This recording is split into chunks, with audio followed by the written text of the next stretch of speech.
for the new era. Without further ado, let's invite the moderator, Mr. Laurence Li, Chairman, Financial Services Development Council, and 3 other panelists to the stage and join Mr. Li.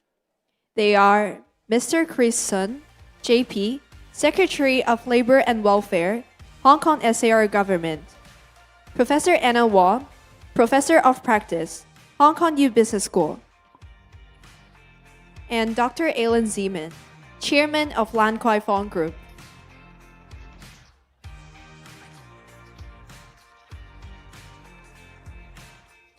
Let's have a group photo first.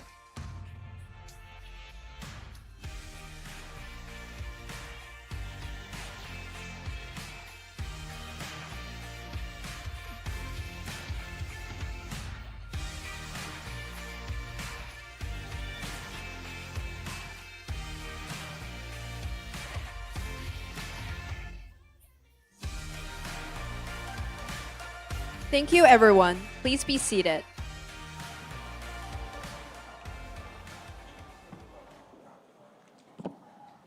Hello, good afternoon.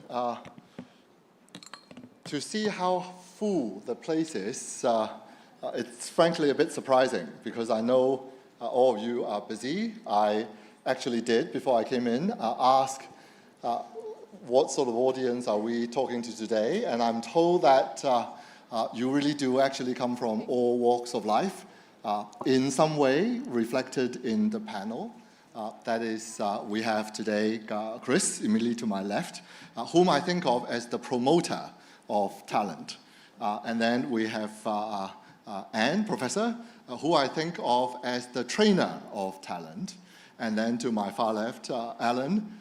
If I could simplify, you're a wise man in many ways, but I'm going to simplify now. You are mostly a user of talent. And I, as chairman of FSDC, is a beneficiary of talent. I literally came to this talk over from my workplace, and just to count my work today, I was working on 3 or 4 different matters with 3 or 4 different teams, including junior barristers, lawyers, bankers, accountants, listed company people, PR consultants. And as I was walking in, it struck me that this really is Hong Kong's unique strength. That it's not just that we have talent in one thing, it's that we can somehow pull everything together. Now, with all the good things said, however, I think we can all agree that in recent times, that has been put into question. Whether our mix across different sectors, soft skills, seniority, geographic experience, has caught up with the times. Have we really evolved, or have we had it too easy? And so with that, I'm going to ask the government official first. Now, for those of you who've seen me on panel before, I usually leave the government official to the last because I think in Hong Kong we reserve not the last word, but the hardest questions to the official. So I will promise you that even though I'm starting with Chris, that when it comes to Q&A, 1, I encourage you to ask hard questions. If you don't, I'll come up with some. And 2, we will make them last and hardest for the minister. But we'll start with the government position, the promoter of talent. Are we catching up with times? Thank you, Laurence. So I hope I won't come across as a dull, boring bureaucrat. That's why Laurence gave me the chance to have first shot. I got a small PowerPoint. Maybe I can show it to you, but anyway, it doesn't matter. But before I go into the detail of the PowerPoint, there is a very important caveat, because today I'm coming here to give you an overview about our effort to attract talents from the outside. So naturally, most of you here will be local talents. So I want to assure you all, for decades, Hong Kong is benefiting so much from our local talents. with a huge and deep local talent pool. This is what makes Hong Kong we are today. But the reality we are facing right now is we are just short of talent. We just cannot go on just relying on our existing pool. So this is the beginning. So the PowerPoint does not contain that very important disclaimer. So I want to make sure that this is the starting point. So what we have to do is to open up Hong Kong in such a way that we can attract more people, the talent we need into Hong Kong to help build our economy. This is the result after 1 year of hard work. I hope it's encouraging. So I'll give you a little bit of some data. So if you turn back the clock a year before, that's the beginning of 2023. We introduced a new scheme called TTPS, what we call the Gao Cai Tong, the Top Talent Pass Scheme. This is a new one, and then we improve some of the existing schemes. But the guiding principle is very simple. We want to make it more transparent, make it more certain to people who look to develop their career here in Hong Kong. So this is the result. It far exceeds our expectation. So by now, after a year, we have received over 220,000 applications, out of which we have approved 130,000 applications.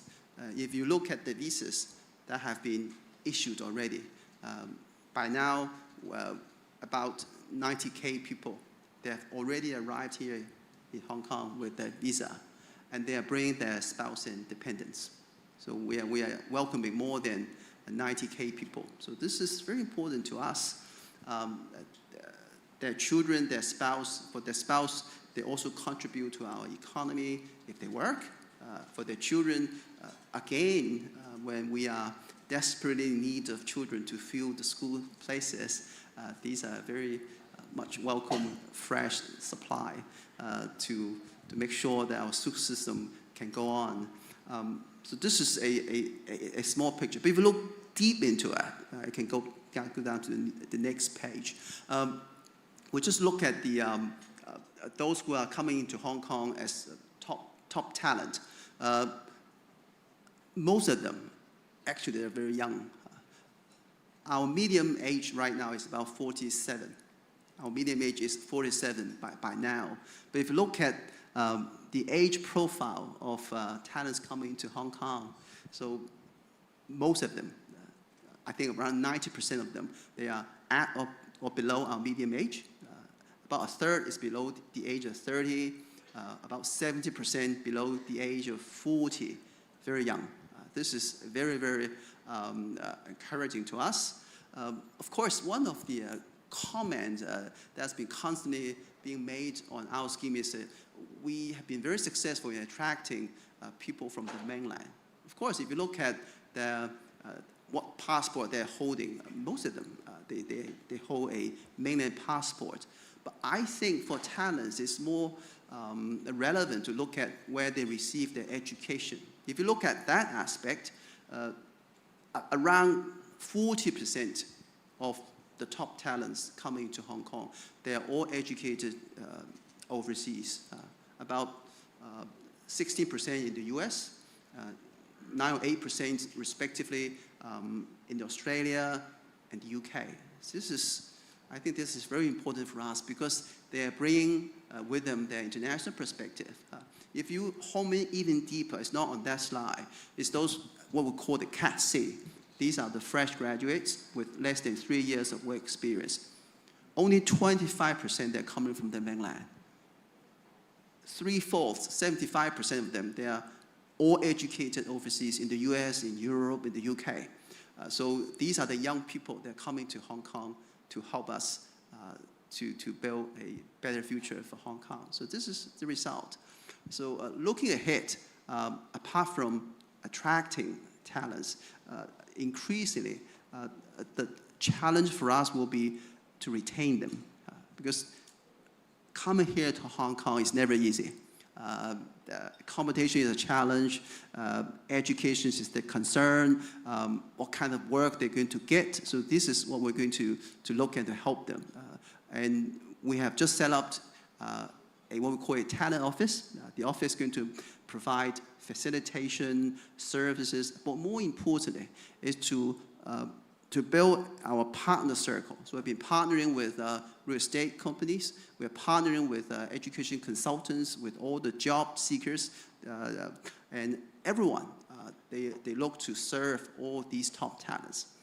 So we're doing our work, and here I'm doing a small advertisement is hope that if you are looking to get into contact with them, or you think you are in a position to help, please contact either me or the talent office of Hong Kong. And then we want to spend a bit of time about Hong Kong. Apart from the very high value add talent like you all here in this room, I think we also have to take care of those with a lower education attainment. So this year in the policy address, we improve our apprentice scheme. So we get more money to those who decided to be an apprentice. And we also increase the what we call the ERB, what they call the employees retraining subsidy. So we provide more subsidy to young people and all those who look to retrain themselves and be more employable in the job market. So this is what we've been doing here in Hong Kong. So I just want to give you a short overview, and then I'm very happy to take questions from you all. I treasure your suggestions or any questions. So with that, I would like to just stop here and pass the mic to, your new title is, I'm the promoter, you are the trainer. Yeah, get back to the trainer. Yes, so there's a logical sequence to this. The promoter talks about what he wants, and in fact, he did put in the disclaimer that he came to talk about a government initiative that has, by all accounts, been very successful. But he also pointed out that it is important to recognize our local talent. And he therefore hands the mic to you, Anna. Thank you, Secretary Chris, for talking about fight for talent from overseas, globally. As a member of the university, our job is to train local talent. By local, I just don't mean only local students. I mean any students that come to Hong Kong to get their education. They're trained locally, so I'll just use the word local student. So I think we're here to develop our local talent. Before I talk on how we develop, I just want to share with the audience. Oh, by the way, while I'm a teaching professor, it's an ex-industry practitioner. I work in the finance industry for many years. So I would just like to share with you a few FSDC's report, Laurence. So Laurence is the chair of FSDC, and I'm share with you a few surveys and a few policy statements from FSDC telling us what the industry says about talents. And finally, I will share with you how we as a university try to groom our students to meet the industry voice. Can I have the first slide? Yes. This is a very recent policy research paper coming from FSDC, Nurturing Young Talents of Today for Hong Kong's Financial Services Industry Tomorrow. While these three research are focused on finance industry, but I think the results can be applied universally with other sectors. So this is a survey of about 300 students, grads and young graduates, and about 30 employers. Basically, the question is, what do you think, for the employers, what do you look for when you hired talents? And the right-hand side is interviewing the graduates. What do you think the employers want? So clearly, you can see on the slide, there's a big divergence of what employers want and what young talent think employers want. Just look at what employers want. We want good communication skills. We want proficiency in languages. We want soft skills. And very importantly, we want you to be aware of the cross-boundary market practices and cross-cultural differences. This is exactly what we were talking in the earlier panel. When Lala Move was here, talk about the employees need to be culturally aware of things. And then the employer said, technical skills, financial skills are on my bottom of my list. Yes, they're good, but they're just add-on, okay? And what the graduates think the employer wants. They think they want credentials. They think they want professional qualification. They think my previous work experience, academic background, and technical skills. Exactly the reverse. And they put the two most important things at the bottom. Proficiency in languages and cultural awareness. So we think there's a big gap into what the industry say these are important. Apparently, the industry think these are missing in the young talent. So this is one industry survey or employer-student survey that give us a clear, different signals. Okay, the second slide, please. Okay, these slides came from two reports, similarly from FSDC, one in 2022 and one in 2020. Basically, the research says, yes, the university will have a lot of graduates, business school, non-business school. But the four challenges that the industry think we are not doing enough. Are the students equipped with some basic information on the industry? Do they know the industry knowledge? Do we as a university have sufficient practice-based learning? Should we as an industry have more industry-related curriculum in our curriculum? What about integrating classroom learning with structured on-the-job training? So these are the four queries or recommendations that FSDC's report came out. Again, the same message. So if I look at these two surveys, I think we are looking at three gaps. Gap number one, soft skills. How do we get our students to more prepared in soft skills? Communication, language, leadership, etc. That's the first thing that we need to do more. And second thing that we need to do more is industry knowledge.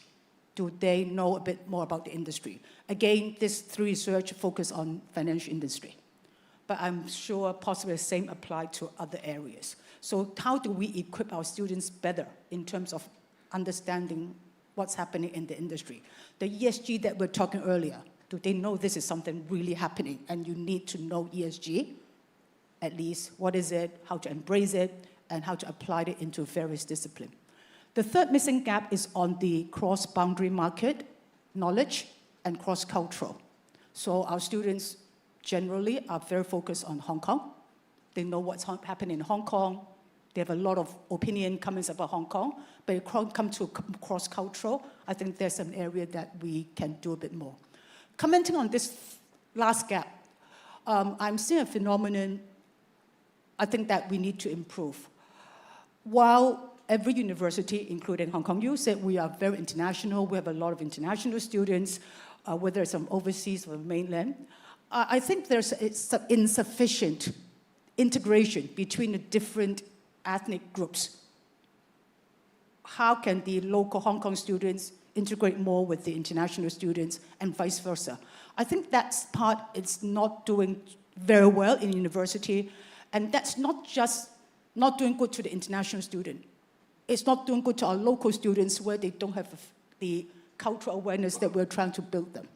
So from these three reports, these are the gaps I'm seeing, and then I'll come back later. What can we do more? Are we doing enough? I'll come back to that in a minute, Laurence. Thank you. Thank you. And I'd actually was thinking of congratulating you for, as a professor, for being quite critical about our own universities and our own training. Then I realized you're actually citing FSDC paper, and I thought, I'm going to congratulate you anyway. I'm part of that research. Yes. Not just congratulate you, but also thank you. What you said reminded me of something. I'm quite old. You might not see that under the light, or you might actually see that under the light. I'm older than Allan. You want to I don't test think so. our ID card? And when I went to university in North America, the university that was rising the fastest was Waterloo. And it was because of their co-op program.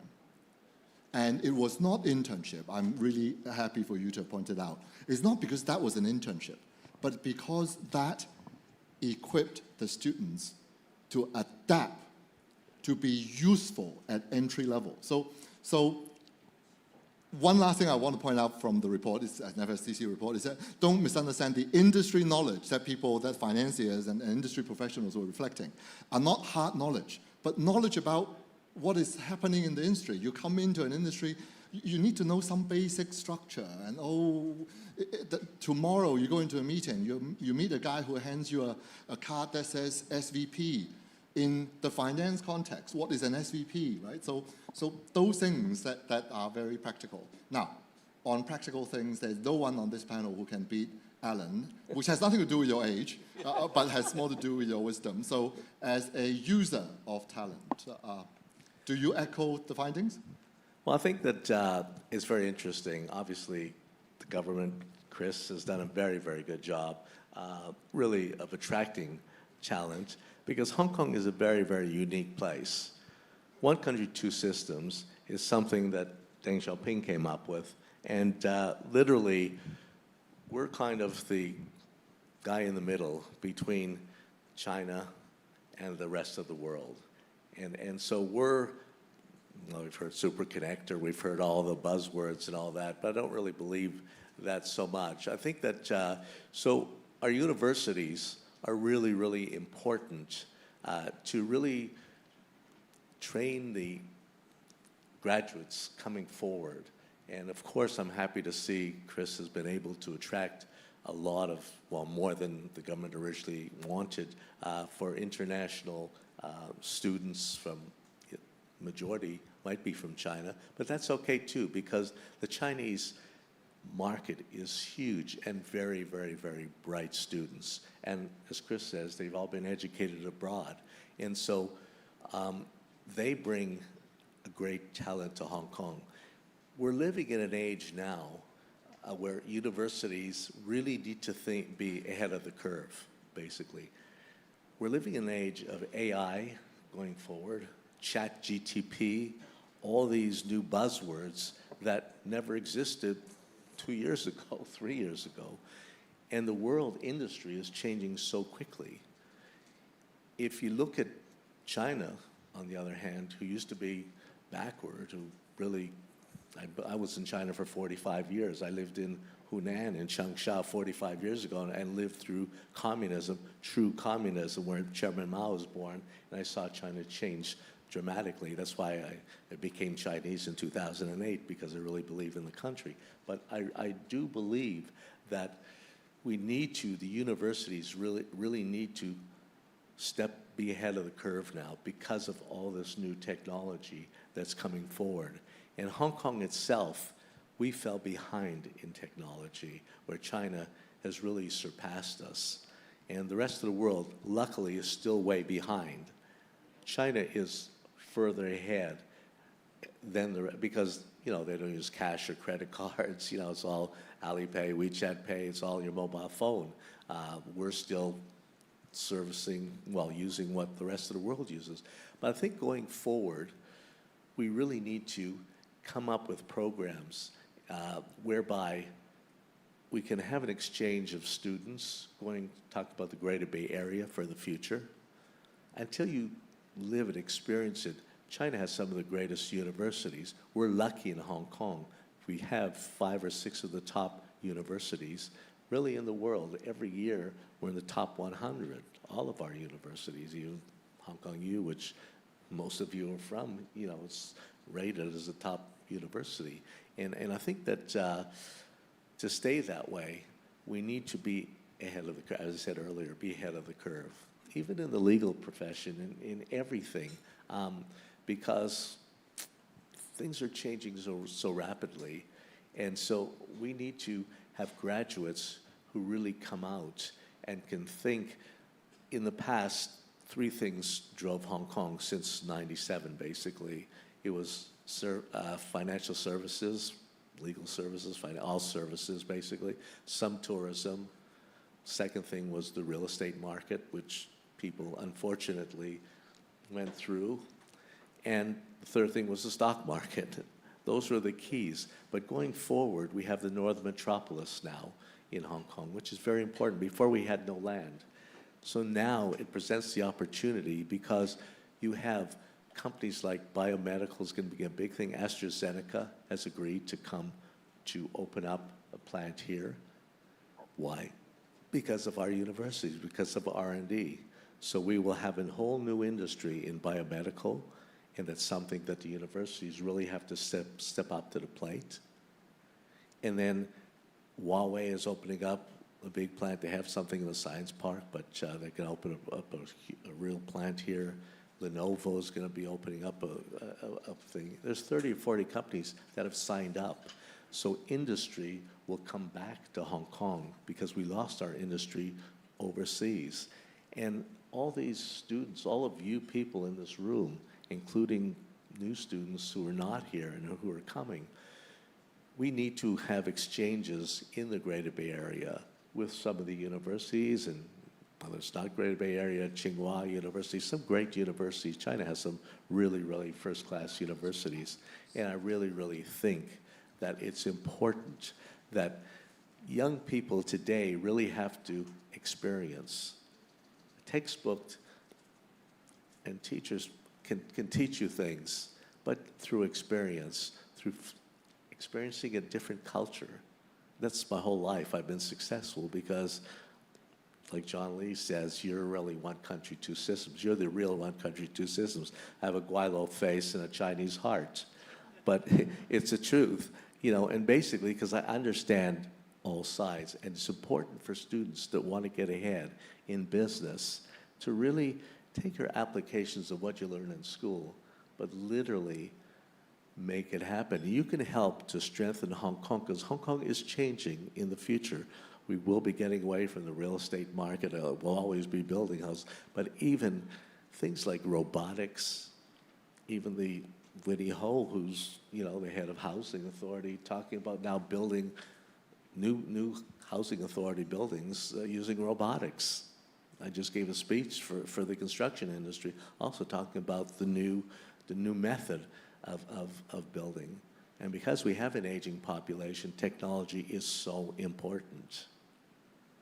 Robots, whether we like it or not, I'll be talking in the future, probably 20 years from now, half the room will be robots and half will be humans, unfortunately. But in seriousness, it's really important that all the universities get professors who really know it and attract not only talent from outside, but really leaders from outside who really can come to Hong Kong and literally have their knowledge transferred to people who are in the schools. That's something that's really, really important. Thank you, Allan. I'm about to open to questions from the floor. I'm going to give you a little bit of time to think about your question. I'll tell you what I got out of the three panelists' presentations. I keep hearing cross-border, dual cultural, bicultural, whatever is the word, and you see that from the Secretary, Chris' presentation. And can I urge you, by the way, to release the CAT-C statistics where you really make good the case that that's what the market wants. The market is wanting people who have exposure to the mainland, who are also internationally experienced to come. And we hear the gap, how employers want language and cultural awareness and cross-border awareness at the top. And we hear Allan calling himself the embodiment of one country, two system. I will think of an object that has a white exterior and a Chinese interior, probably some sort of char siu bao or something, to describe the embodiment of one country, two system in you. But that's really the theme. Now, there are going to be some challenges coming from the theme. Questions you need a little bit more time to think about? Just put your hand up, but I will go first. Anna. Yes. Oh, good. There's one down there. Sorry, but I got in first, so I'm going to ask mine, and then I'll come to you. Anna, put on your other hat. Put on your Hong Kong U hat. The FSDC paper, which you led to, so thank you for wearing that hat. Put on your Hong Kong U hat.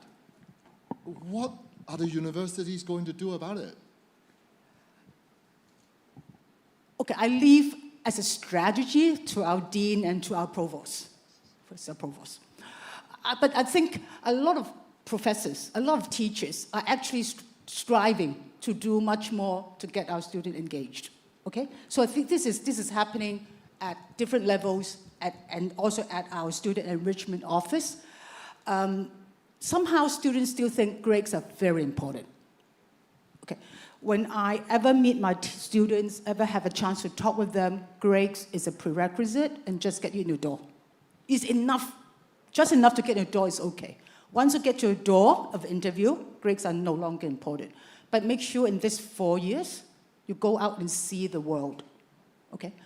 I mentioned about the communication skill, the leadership, the soft skill. It's not from classroom. This is exactly what I told them. You need to go out and meet people so that this can be improved. So different professors, different teachers are doing different things. I mean, I came from the industry, so it's easier for me to do the industry connectivity, and then I do company visit, fireside chat, so that students who are happy to come to me, they will get what they need. But at a university level, I think more have to be done as a strategy, as a policy. I doubt any provost, dean have read your papers. I doubt. I mean, there are many recommendations in different paper. Yes, yeah. I sent it to him, so he would have read it. Okay. So there are recommendations for universities, how to get the missing gaps into our curriculum or into our engagement activities. So I think we know there are gaps, and we're trying to work on it. One more thing I'd like to talk is, I want to echo Alan's thing, is bring leaders into the university. Or bring people who have an industry exposure into the university. And I'm happy to tell the audience and the panelists, over the last few years, I think HKU Business School, we have added quite a number of industry curriculum taught by industry professionals. I'm happy that this morning Bernard talked about art. Okay, I'm happy to report that we're working on a course, hopefully, art in business and investment. So this is what we are trying to do, is how to embed the industry things, industry topics into our curriculum. And the last 2 years, we've added ESG into our curriculum for undergrads, ESG in business, and also ESG in investment. We've added, for the 3rd year, family office in our curriculum, well before the government talk about the Academy of Wealth Legacy. So I think we are conscious to have this into our curriculum. But I agree with you, more need to be done, and more need to be done at a more structural level across all universities.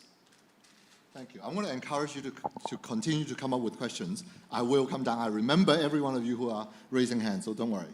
Alan, I've got a dying question. I got to ask this. We've been talking about languages, cultural sensitivity, importance to be comfortable, right, to both directions. We see the statistics, what sort of people, talent that we have the quickest time in bringing in. Expats. Does it mean that's why the expats are leaving? How come so many of them are leaving? Is it true that so many of them are leaving? Your friends, your employees? I can tell you, basically, during COVID, many expats did leave because, we actually cracked down very hard for Hong Kong during COVID, and many expats have families, have children in schools. They couldn't visit their relatives, their mothers, their fathers overseas. And so there was this, despair. People don't usually think ahead. They think of the moment, especially with kids. They're so worried about their kids. And so we had something like I think there was movement of about 186,000 people left Hong Kong during that period. And even though we have a government official here that's a government official, but unfortunately, the government, instead of taking notice of it, at that time was a different government, did not take notice of it. And that was another reason that many people left because of that. They thought that all the policies changed for Hong Kong now and this is it. But you'd be happy to know that, and I saw this happen in 97. I've been here for 55 years. So in 1997, actually running Lan Fong, which was at that time a mostly expat area, so many people left Hong Kong because, the worry, Hong Kong, I'm British, and on July 1st, 1997, I'm becoming, 100 years I've been British, and now July 1st, 1997, I'm becoming Chinese, and many people couldn't accept that. So many people, for their kids' futures and their own business world, they left Hong Kong. 2 years later, it was very, very funny, because I'm in Lan Fong, and they're saying goodbye to me in 97. I'm saying, have a good future wherever you're going. I see these same people, many of these same people coming back in there in Lan Fong, and I said, are you here visiting? No, we've moved back. I said, that's surprising. Well, they went up to wherever they came from, and Hong Kong is a very unique place. I mean, I've lived here 55 years because people always say, I'm supposed to be a wealthy man. I can live anywhere in the world, but my family, myself, we choose Hong Kong because there's no better place in the world. It's safer, it's safe. It's one of the safest places in the world. It's a great place to bring up family. We have great education system. We have good government. China is the future of the world, I believe, and so being close to China. And it's international. And the most important thing for business people, has a low tax base.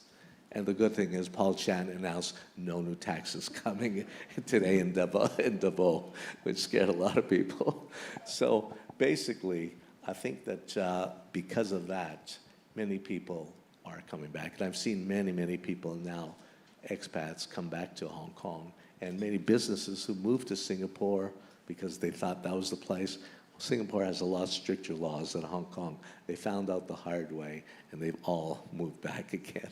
So I can tell you, I've been there, done that, and Hong Kong has a great future, always will have a great future, because we are part of China, but we're one country, two systems, and the people, the talent we have in Hong Kong will only continue to bring great wealth to young entrepreneurs and new industries all the time. Hong Kong constantly is changing and will continue to change well into the future.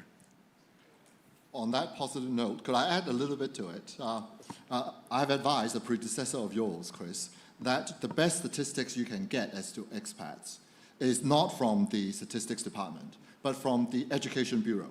If somehow you can get the Education Bureau to get you good detailed statistics of their admissions, down to the point of how many are holding which passport, how many are holding dual passports, how many are actually fresh off the boat, how many are actually switching from one school to another, you will see ahead of time whether expats are coming back, whether we have an issue. Because, Allan, I lived in the shadow of your famous letter, because I wrote one too, after yours.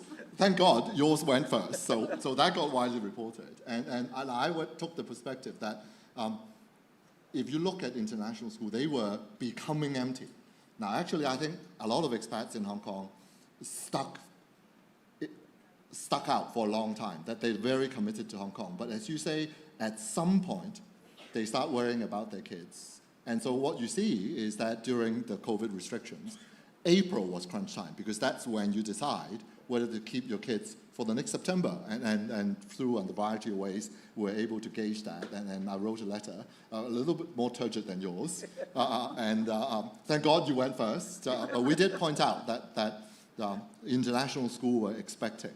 And so I repeat that advice to you, Chris. But now I throw you a question. I've asked Allan the question of loss of expat. Allan tells us returning. I'm going to ask you this question. Loss of local talent, loss of local people. Regardless of whether it's political correct to ask, it must be on so many of our minds. I went through a period where I was just tired of going to farewell dinners. How bad is it? Are we doing better? Can I see some of my friends back? Thank you, Laurence. riding on Alan's remark, as in open economy, also open society here in Hong Kong, so movement of people in and out of Hong Kong is just commonplace. Of course, in the past 3 years or so, especially because of COVID, we are seeing an increase in people moving out, and also fewer people are coming into Hong Kong. So this is a starting point for why we being more aggressive in attracting talents from the outside to fill Hong Kong. But staying in this nice room, I think Hong Kong is like this hotel. It got all the ecosystem. The ecosystem is very difficult for you to replicate the ecosystem. You might surpass Hong Kong in 1 or 2 aspects. It's not difficult. But to build an ecosystem takes decades. It takes trust. People have to trust you.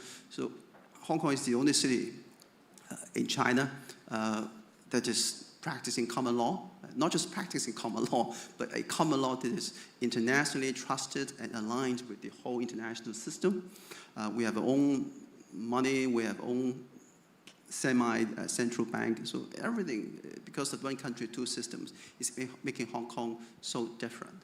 So what we are doing here is, because when we're seeing a bit more people moving out of this hotel, which is Hong Kong, at the other side, we look at the doors.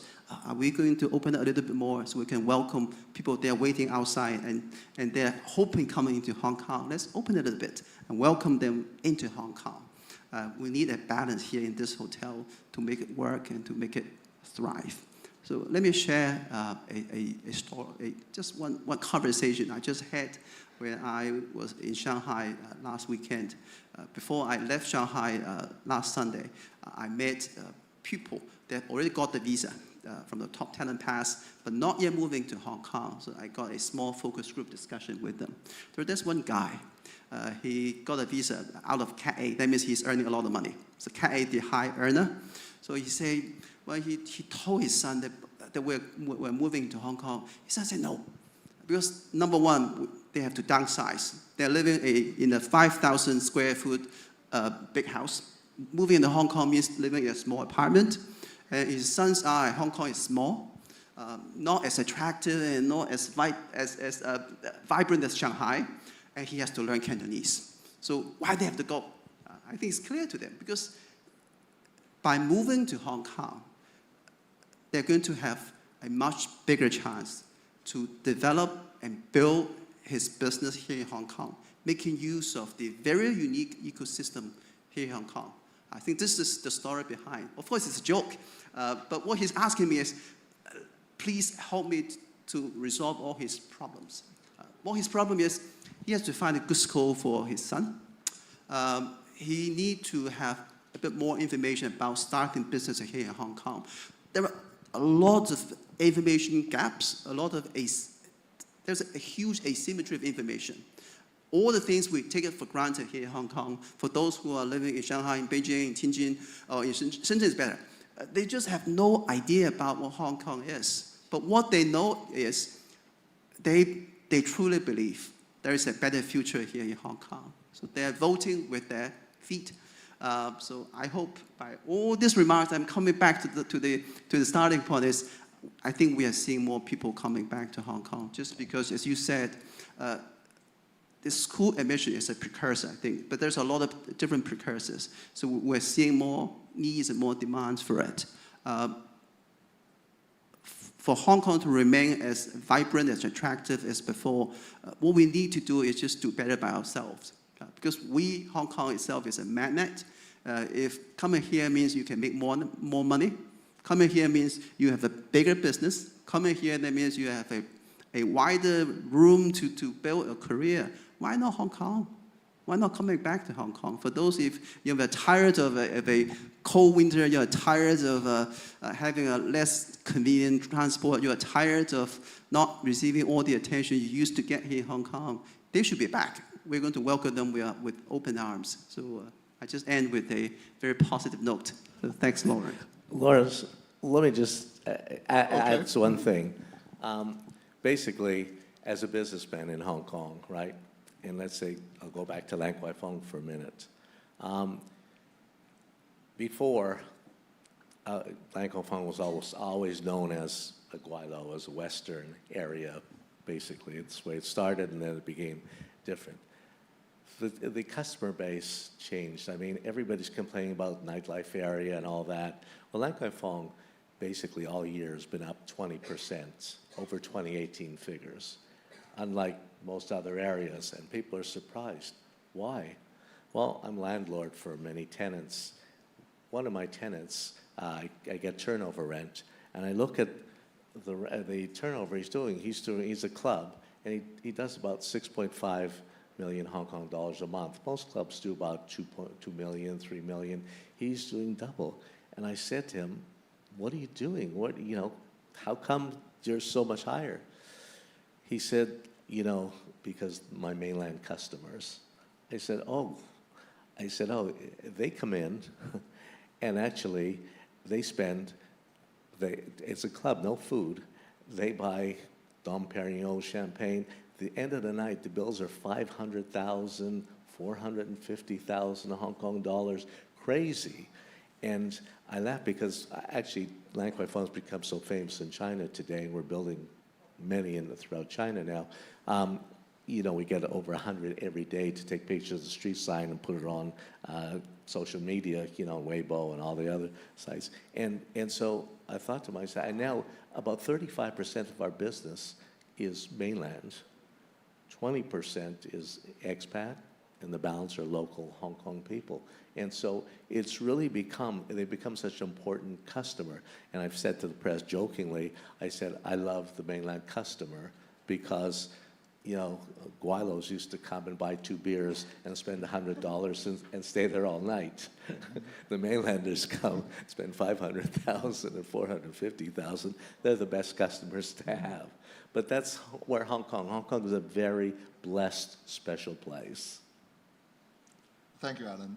Chris, I don't know whether you have really answered my question, but like all good politicians, you're running out the clock. So I need to save time for people's question. I remember your hand, but this one was first. Well, Laurence asked me to ask a hard question for our secretary here. So I'm going to ask a hard one, and that is, we have all these hundreds of thousands of people apply to our different talent programs. Do we have a sense about whether they're able to find jobs in Hong Kong, and what kind of jobs have they been taking? Answer. Well, thank you, Professor. Well, please answer the question. We are doing our own survey, so we will soon get the result. But I think I'm quite sure they are getting their jobs. If you just look at their background, most of them having a background in finance. So they're coming here clearly looking for jobs in the finance field, and then the rest will be the INT and also their commerce background. So this is what I'm also interested in. So I just want to assure you, we are doing it not just using our heart, we're using a lot of hard data. Because we're talking about thousands of new, highly educated or high-value earners coming to Hong Kong. So we need to know. And we also need to know, are they acting, are we having extra gain, or there is displacement effect? So this is what we're also looking at. So I'm sure. What I get is just look at our unemployment rate. Will be out later this afternoon. We are still got a very, very tight labor market, even with this influx of talents into Hong Kong. So they are bringing extra net gain to us. Thank you. Laurence, can I follow a tough question again to the secretary? Wearing the university student's hat. A lot of our students are getting very worried, especially local students. They're getting very worried. Look at your statistics, how many people you're getting in, and the university opening the share proportion of international students. Same question. They're worried if we don't have this influx of very high talent, the bank, the institution may employ me as a trainee and then train me up.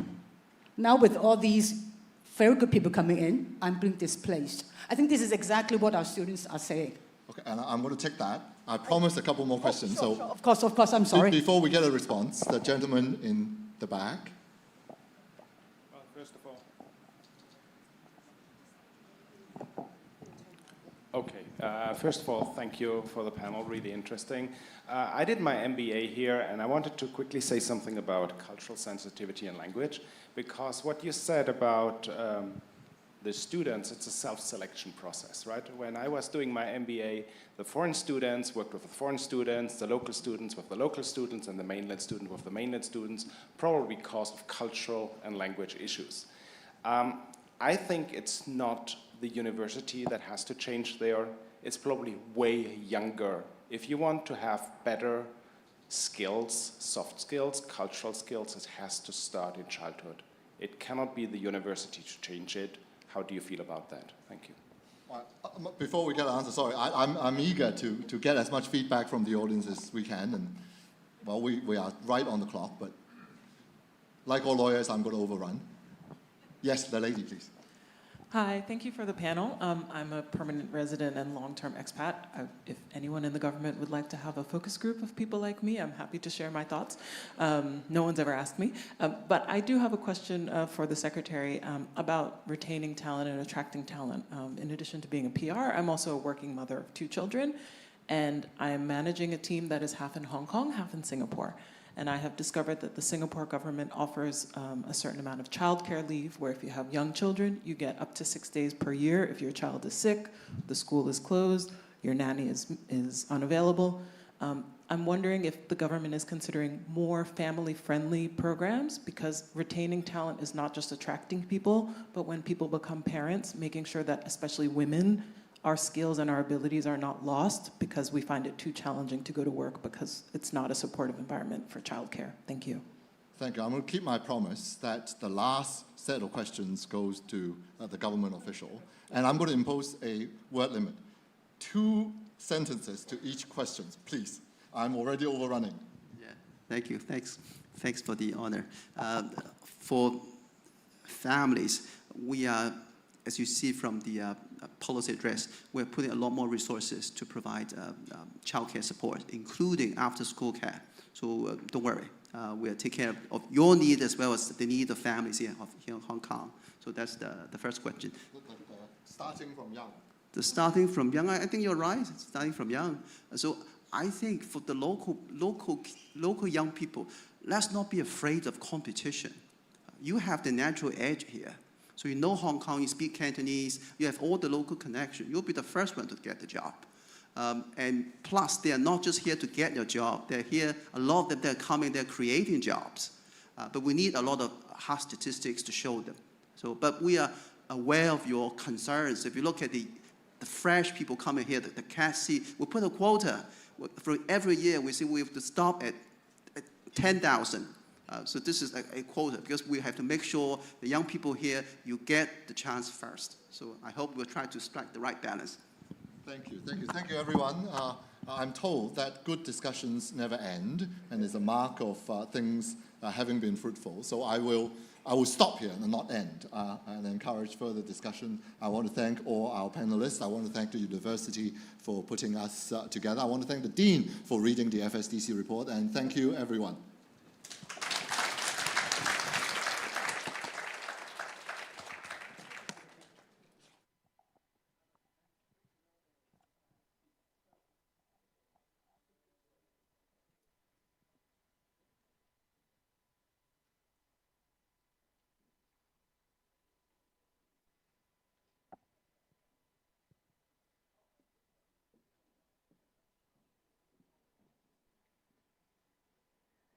Thank you all. Please join us in giving all the 4 outstanding speakers another round of applause.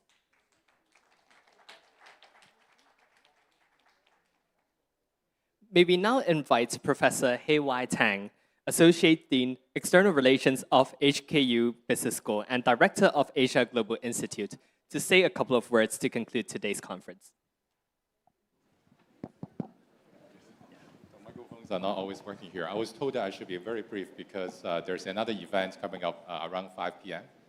I have been to many conferences in the last few months, and this one gave me the most insights and some new optimism for this city. And I have to tell you, I invited most of the panelists in different panels, and there's no written script. ask them, to be open, to be objective, and just say whatever they want. It turns out they are very eager to help, not just us to do the event, but just to offer ideas and suggestions to the stakeholders in the city, but also to our government to reinvent this economy. Because of the collective action in society, I remain more optimistic than before that I think we will do it. We will be able to overcome all the challenges. We are facing a lot of challenges, a lot of uncertainty, and probably some of the geopolitical tension that we would never imagine 10 years ago. But I think with more collective effort, and please use this as a platform to continue to find solutions. Eventually, some of our insights and research, perhaps if you read the green paper chapters, they appear to be very academic, but it has started quite a lot of discussions, I was told, by some of the attendees here within the government already. So our dean must be very proud of what the staff and the professors are doing here.